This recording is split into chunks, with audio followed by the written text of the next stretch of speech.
मला सत्तेमध्ये इंटरेस्ट नाही, मी बदलामध्ये इंटरेस्ट आहे. त्याच्यामुळे मी कुठेतरी सत्तेमध्ये जाऊन बसावं, हे जर मला करायचं असेल तर मला इतका उपद्व्याप करायची गरजच नाहीये.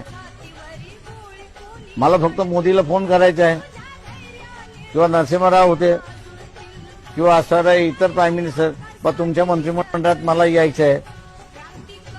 माझी ताकद मला माहिती आहे, माझ्या आजोबांची ताकद मला माहिती आहे. मी 15% असणार, ज्यांच्या बरोबर जाईन त्यांच्या पत्रात टाकणार आहे. कोण नाही म्हणणार आहे. मला एक हसत हसत एक पाहिजे ते मंत्रिपद मला मिळू शकतं. त्याच्यामुळे मला सत्तेतला इंटरेस्ट नाहीये. मला असणारं सोसायटीमधला बदल, आणि हा जसा जसा होत जाईल तसा तसा तो झाला पाहिजे, याच्यामध्ये मी इंटरेस्ट आहे. मी आजही तुम्हाला सांगतो की उद्या काँग्रेस असेल किंवा नसेल, एनसीपी असेल किंवा नसेल,